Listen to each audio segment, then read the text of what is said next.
To fa, ana wata ga wata masu sauraro. Alamu ya nuna dai wannan fitaccen jarima wadda aka fi sani da suna Jamila a cikin shirin fim labari na duk da cewa dai kamar asirinta zai iya tonuwa duba da wannan guban da ta samu mai nasara a asibiti. Hakan ya kai da 'yan sanda sun kewaye asibitin gaba ɗaya.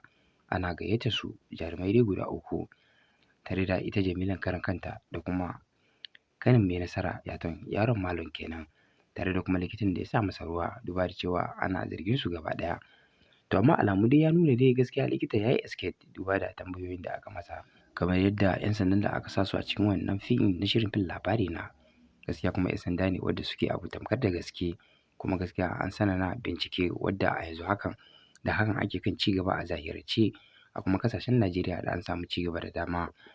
Dan hakan abun ma ba nan ya tsaya ba kuma wannan kanin mai nasaran yaron Malam shi ma an zo an ci gaba da bincike masa kuma a gaskiya shi ma alamu ya nuna ya escape. To amma ba nan tashin hankalin yake ba duba da ita dai Jamila hankalinta bai kwanta ba kuma hankalinta tashi yake duba da cewa ita ta aikata wannan abun. Don haka mai sauraro dan Allah da mu so da ku sa da muku bayyana mana kalan naku ra'ayoyin kafin mu sake muku cikakkun rahotannin. A yanzu dai asirin Jamila ya toni wani hukunci ya dace a yanke mata.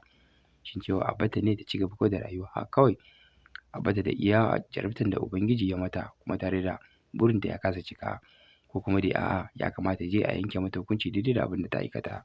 Ta haka mai sauraro dan Allah da mu so ku bayyana mana kalan naku ra'ayoyin. In kuma wannan shine farkon ziyartar mu a wannan tashin namu mai albarka. Za mu so dan Allah da ku sa da muku danna mana subscriber kana da alamar kararrawa kamar haka. Mun gode.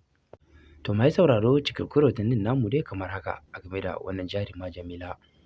A gaskiya dai alamu dai ya nuna Jamila a binciken da ake mata tun daga nan ma ya nuna da cewa Jamila fa babu alamun gaskiya a tattare da ita a police station nan. Dan tunda ta amsa da cewa ta je gidan ƙawarta ce duk da cewa an mata wannan binciken da cewa ina ta tafi a wannan ranan. Amma dai ta nuna da cewa ta je gurin wata ƙawarta ce amma an nuna cewa za a iya zuwa gidan bincike a yadda dai ta nuna da cewa gaskiya dai ko da an je ba za a same ta ba saboda a lokacin da ta je ita ma babu kowa kuma babu mai gadi. To ka ga dai tun daga nan ma dai alamu ya fara nuna ta dan ta fara nuna irin ɗaɗɗar kuma na rashin gaskiya. To ma ba nan tashin hankalin yake ba duba da cewa an ce lallai sai an kawo boron Jamila an bincika shi gaba ɗaya. To a nan fa zuciyar Jamila ya ci gaba da bugawa duk da cewa dama akwai wasu security wanda aka je daban personal a gefe wanda ba kowa ya san da su ba masu binciken ma wanda ake ci gaba da binciken su ba su san da wayannan ba kuma wayannan suna amfani da kalan bugun numfashinka. Ya kalan bugun numfashinka yake shin cewa akwai alamun gaskiya ko kuma babu. Dan sauran ma da suka yi escape sanda aka yi amfani da wannan daman. To a gaskiya Allah ya kara ma likitoci basira kuma Allah ya kara ma Aminu Saira basira duba da yadda suke kan ci gaba da bayyana wannan fim. Dan abu ne wanda gaskiya ya kamata a samu irin wannan abubuwan ci gaba a tattare da mu a ƙasashen Najeriya gaba ɗaya. Dan haka masu sauraro nan da ku dakace mu shi kuma nan da Friday za mu kawo muku cikakkun rahotannin kamar haka.